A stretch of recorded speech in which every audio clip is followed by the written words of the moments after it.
Mesdames, Messieurs, bonjour, bienvenue dans l'autre direct où je reçois aujourd'hui François Turca. Merci beaucoup d'être avec nous, François Turca, évidemment président de la CGPME du Rhône, mais aussi de Rhône-Alpes.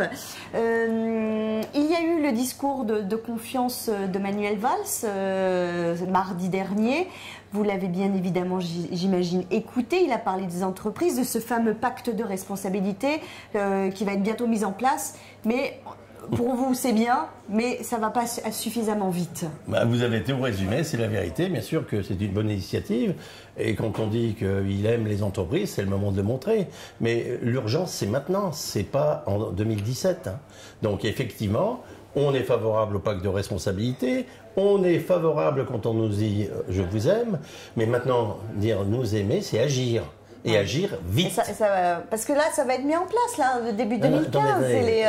Mais là, c'est maintenant, là. Attendez, tout devait être mis en place tout de suite. Vous voyez, ça fait 2 ans et demi, on n'a toujours vu rien, sauf le CICE, qui vraiment a été une bonne initiative, mais sur lequel, sur les 12 milliards qui nous étaient annoncés, on n'a pu prendre que 4,5 milliards. Donc il y a un retard considérable dans la confiance, dans la stabilité et la visibilité pour les entrepreneurs. Donc si ce pacte de responsabilité est mis en place le plus vite possible, plus vite peut-être que les entrepreneurs reprendront confiance. Vous aurez voté ce fameux vote de confiance? Vous aurez positivement voté? Mais je l'aurais voté à condition que ça aille vite et que si c'est nécessaire, on prenne par ordonnance toutes les décisions possibles. Pourtant, lorsque l'on entend souvent Gérard Collomb ou même Jean-François Carenco, le préfet de Rhône-Alpes, on a l'impression qu'à Lyon, en tout cas, et en Rhône-Alpes, l'économie fonctionne bien, va plutôt bien, les entreprises se portent bien.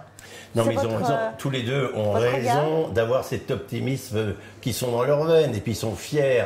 D'abord, d'être un préfet de la région Rhône-Alpes, on peut être fier. D'être le sénateur-maire, président de la Courlier, on peut être fier. Donc là, je les comprends. Simplement, les réalités au quotidien, c'est quand même moi qui les ai. Ça veut dire quoi? Ils mentent ou non, c'est la réalité? Ils mentent pas du tout, puisque effectivement, la région Rhône-Alpes est une des régions qui se maintient le mieux. 1% de moins de chômage, 1% de fléchissement d'emploi. Donc c'est une réalité. Donc ils ont raison de dire ça. Simplement, moi je suis là obligé de dire vis-à-vis du gouvernement et vis-à-vis des mesures qui vont impacter notre futur qu'il faut qu'ils aillent très vite.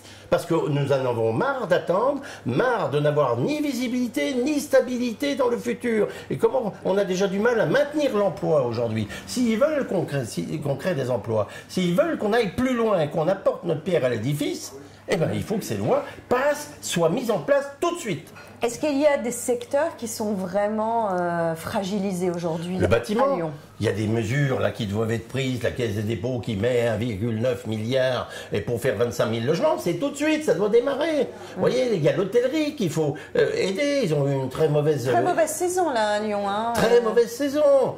Donc ça aussi, il y a l'intérim qui va mal. Les services ont perdu aussi des emplois. Donc c'est ça qu'il faut faire bouger, il ne faut pas attendre. Bien sûr que l'optimisme pourrait être de mise aujourd'hui dans la région Rhône-Alpes, mais attendez, l'optimisme jusqu'à quand si les décisions ne sont pas prises? Alors, vous avez décidé d'agir en tant que président de la CGPME, en tant que syndicat. Vous allez vous occuper de vous concrètement. Comment ça va se passer? Ça va se passer, si vous voulez, c'est que maintenant, on n'attend plus rien de personne. On va le faire nous-mêmes. On va mettre des initiatives, je vous les ai données, elles sont trop longues pour que je vous les explique là. Mais vous les avez toutes là. Une initiative forte, par exemple. Une initiative forte, par exemple, on demande de faire un contrat de croissance, un nouveau contrat de travail, qui serait un contrat de croissance, qui nous permettrait d'embaucher tout de suite des personnes sur 3 ans en CDI, d'accord? Et lorsque la société, sur ces 3 ans, se maintient en chiffre d'affaires ou augmente son chiffre d'affaires, le CDI, il n'y a aucun problème. Si par malheur, il y avait une baisse de 40% ou de 50% de moins du carnet de commandes, à ce moment-là, on pourrait se libérer de ce collaborateur sans qu'on ait de problème prud'homal. C'est tout simple. Les seuils... Oui, mais c'est encore le travailleur, j'allais dire, qui en pâtit. Mais non, parce qu'on va le prendre. Si pendant 3 ans tout marche bien, qui grâce à lui aussi il apporte sa pierre à l'édifice, vous pensez bien qu'on va le garder. Vous le maintenez. Bien sûr. Attendez, quand vous formez pendant 3 ans quelqu'un à l'intérieur de chez vous, c'est pas pour le perdre. Et nous, on a besoin d'avancer aussi. Nous, c'est des mesures incitatives immédiates qui ne font pas peur aux chefs d'entreprise et qui permettent de donner justement ce souffle à l'emploi qu'on réclame aujourd'hui. Le travail du dimanche, qui est aussi dans l'esprit du gouvernement, hein, oui. Est-ce qu'il faudrait vous avez vu, c'est une valse d'ordonnance, on l'apprend, on ne l'apprend pas. Nous, on a toujours dit et on maintient qu'on est toujours d'accord et ouvert pour la discussion sur les ouvertures du dimanche en zone touristique. Ça, il n'y a aucun problème. À Lyon, là on à Lyon, complètement. On parle de Confluence jusqu'au terreau.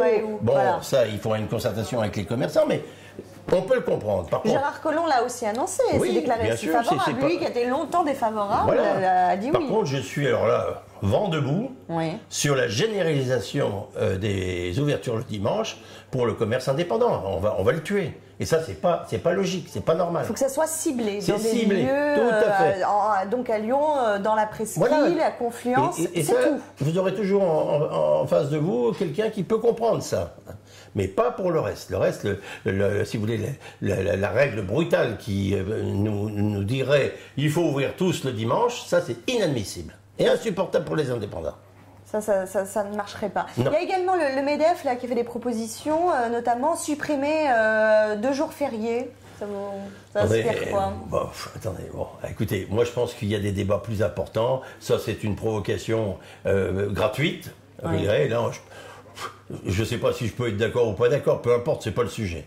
En tous les cas, moi, je vais vous dire une chose, j'ai d'autres préoccupations aujourd'hui sur des problèmes de trésorerie, sur des problèmes d'international, sur des problèmes, par exemple, personne ne parle aujourd'hui, des petites et moyennes entreprises qui, avec la Russie, ont du mal maintenant à avoir des banquiers. J'allais venir sur l'embargo, justement, en russe. Oui. C'était ça, c'est compliqué. Écoutez, aujourd'hui, vous avez des banquiers qui reçoivent l'argent de Russie, qui ne la redistribuent pas au niveau de l'entreprise, parce qu'elle doit prendre toutes les précautions nécessaires pour savoir d'où viennent ces fonds, qui sont originaires de ces fonds, etc.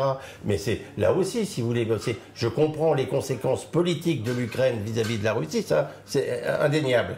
Simplement là aussi, j'espère qu'on ne va pas embêter les banquiers parce qu'une entreprise PME, PMI vend en Russie et se fait bloquer son argent, ce qui va pénaliser encore l'entreprise. Ça va pénaliser encore l'entreprise. Dernière question, François Turcat. Vous arrivez déjà à la fin de votre mandat. Jean-François Roubaud a décidé de partir. Là, il va passer la main. Vous êtes candidat? Vous serez candidat, vous? Non, je ne serai pas candidat. Vous savez que j'aime trop la région Rhône-Alpes. Je ne suis pas un homme de pouvoir à ce niveau-là. J'aime ma région, j'aime aider les gens qui sont ici, c'est mon rôle. Et si j'ai accepté, à la demande de mes secrétaires généraux, de refaire un mandat de 3 ans, et ça sera vraiment le dernier, je peux vous le dire, c'est uniquement pour terminer l'œuvre que j'ai accomplie depuis 23 ans et pour laisser derrière moi une place nette et surtout un dynamisme et un renouveau et de l'audace à la CGPME Rhône et Rhône-Alpes. Dernière question. Vous aviez fait les cartons rouges là, avec le MEDEF il y a quelques mois déjà, un peu plus d'1 an. Vous pourriez refaire cette opération si ça ne va pas plus vite? Si ça ne va pas plus vite, oui. Oui. Bon, mais je ne sais pas si le MEDEF sera avec moi cette fois. Mais en tous les cas, moi, je suis capable de le faire. Ça, c'est clair. Merci beaucoup, Jean-François Turcat, d'avoir été avec nous dans l'autre direct. On se retrouve bientôt sur lyoncapital.fr.